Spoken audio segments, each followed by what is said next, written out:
Offload करता है tissues में, वो 70% से ज्यादा होना चाहिए। तो यूजुअली जो स्टोर्ड ब्लड होता है वो एक हफ्ते के अंदर जो है वो 70% से ज्यादा डीपीजी होता है। अदरवाइज जो थैलेसीमिया वाले या इवन क्रॉनिक एनीमियाज वाले with in 12 to 24 hours restore कर लेते हैं 2-3 DPG. But nevertheless it is good thing कि आप उसको करें। अच्छा, इसमें हम क्यों ब्लड बैंक में ल्यूको डिप्लीशन करना चाहते हैं? इट्स नॉट ओनली कि वो WBCs जो है वो बेड साइड फिल्टर के वक्त आप निकालते हैं, वो उससे पहले साइटोकाइंस भी निकल चुके होते हैं, और वो कई दफा ल्यूको डिप्लीशन होती है बेड साइड फिल्टर, और उसके मैडम को भी अंदाजा होगा कि फिर भी फेब्राइल रिएक्शन हो जाता है वंस इन अ वाइल। उसकी रीजन ये होती है कि साइटोकाइंस निकल चुके होते हैं। सो आइडियली स्पीकिंग, अगर कोई थैलेसीमिया सेंटर या जो हु नो कि हमने थैलेसीमिया को कितना देना है, वो अप फ्रंट उसको करके रखें leuco deplete. It's expensive thing, लेकिन उसकी आप सोल्यूशंस कर सकते हैं ब्लड बैंक के साथ मिलके कि कॉस्ट जो है वो डिवाइड कर दें। फॉर एग्जांपल जो छोटे बच्चे हैं उनमें अगर एक प्रोडक्ट है और उसको आपने 250 ml है या 300 ml का आपने बनाया हुआ RCC, तो आप एक फिल्टर के थ्रू स्प्लिट कर सकते हैं उसको दो में, तो दो लोगों के ऊपर फिल्टर की प्राइस जो है वो डिवाइड हो सकती है, जो ब्लड बैंक का फिल्टर है। तो the blood banks can do a lot of solutions जो कि उनको, लेकिन दूसरी इसमें बात जो है वो भी बड़ी अहम है, वो ये है कि सेफ्टी के कंसर्न को एड्रेस करें ब्लड बैंक। टेक्निकल चीज है, मगर अगर आपने प्रोडक्ट स्प्लिट करना है तो then it has to be with sterile connection. You can't open the system. अगर आप ओपन करेंगे तो उसकी shelf life is not more than 4 to 6 hours, फिर आपने 4 से 6 घंटे में उसको ट्रांसफ्यूज करना है, वरना बैक्टीरियल सेप्सिस होने का खतरा होता है। तो दैट्स वाई इसमें ये वाले जो है ब्लड बैंक के एंगल से। तीसरी जो उसमें चीज हमारे ब्लड बैंक के हवाले से है वो यही है कि कुछ लोगों को, apart from is a very lucky person, I don't kudos to Jamila Sultana and whoever has been transfusing BC and HIV, because जो हमारी कंट्री से रिपोर्टेड है वो 60% तो हेपेटाइटिस C है। ऐसे ही है मैडम? थैलेसीमिया में HIV भी इज नो लेस नाउ। छोटे से ब्लड बैंक में भी हम एक पर मंथ देख रहे हैं। It's terrible, we don't talk about it. We are sitting on, क्या उसे कहते हैं, हम हिस्ट्री रिपीट कर रहे हैं जो अमेरिका में 1983 में हुई थी, when their HIV was their blood supply chain was threatened, and then 12,000 hemophilics actually had HIV। तो हालात बहुत खराब है इस हिसाब से हमारे डिजीज प्रेवलेंस के हिसाब से, और B is no less either. तो उसमें यह है कि आइडियली स्पीकिंग आई विश कि हम सारे के सारे उस विंडो पीरियड को क्लोज कर सकें किसी तरीके से, और उसके ऊपर क्या काम करने की जरूरत है। फॉर्चुनेटली इस दफा मैडम समहाउ, जिसको पंजाबी में कहते हैं जबरदस्त करके, I entered into the arena and federal government के सर पे मैं सवार हो गई, और मैंने कहा कि जी या तो आप पॉलिसी हम एक्सपर्ट से लिखवाएंगे या फिर हम छोड़ेंगे नहीं आपको। सो देन उनके पास कोई और रास्ता नहीं था, तो उन्होंने कहा जी ठीक है आप लिखिए। So we have written national blood policy, और उसमें थैलेसीमिया उसका पार्ट एंड पार्सल है। ये हो नहीं सकता कि आप 6 से 8 लाख ब्लड जो है उसको आप थैलेसीमिया को दे दें, जिधर वॉलंटियर मोस्टली जाता है।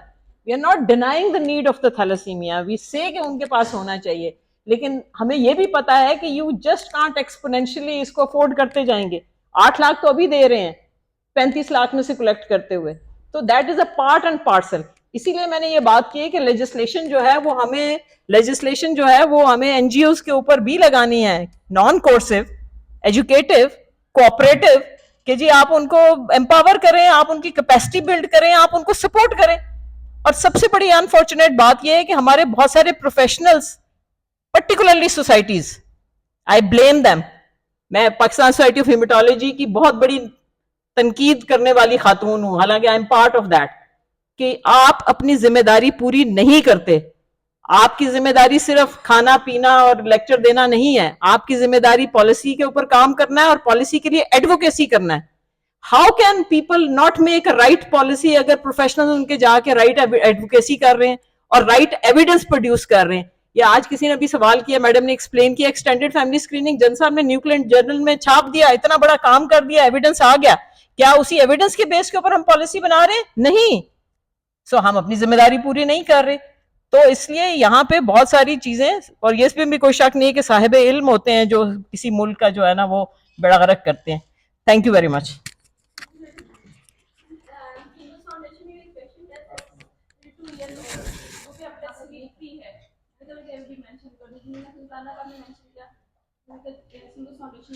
बहुत अच्छी बात है, कॉन्ग्रेचुलेट ऑल एनजीओ जो बहुत अच्छा काम कर रहे हैं, लेकिन एक बड़ी अहम है, मैं जब पॉलिसी लिख रही थी तो सबसे बड़ी मुश्किल मुझे थी ना, डाटा।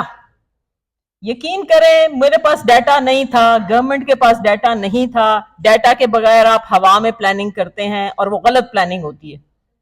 और उसमें भी हमारी जिम्मेदारी है। अभी ये इसी प्लेटफॉर्म में, सॉरी एक मिनट आखिरी लूंगी, बहुत इंपॉर्टेंट जो है ये हेल्थ रैप जो है, ये रिफा का एक इनिशिएटिव है, हेल्थ रिसर्च एडवाइजरी बोर्ड। उन्होंने कल पिछले हफ्ते उनकी मीटिंग थी, वी अटेंडेड दैट, तो they were boasting about maintaining registries. Registry उन्होंने बनाई है, पीडियाट्रिक्स की बनाई है, उन्होंने ऑर्थोपेडिक्स की बनाई है, उन्होंने कुछ और चीजों की, कार्डियक की बनाई है।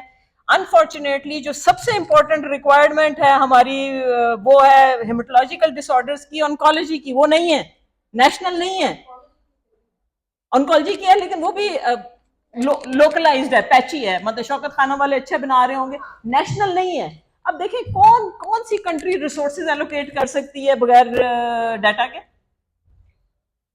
कौन सी डिजीज को हमने टारगेट करना है। अच्छा वैसे जो हमारे पास हम सर्विस बहुत करते हैं, और उस सर्विस में आपको ये भी हैरत होगी अगर आप देखें 50% हमारी कम्युनिकेबल डिजीजेज हैं, 50% नॉन कम्युनिकेबल डिजीज हैं। और जो 50% नॉन कम्युनिकेबल डिजीजेज उसमें टॉप में क्या है हमारी, ऑब्स्टेटिकल हैं, कार्डियक हैं, ऑब्स्टेटिकल हैं, पीडियाट्रिक्स हैं।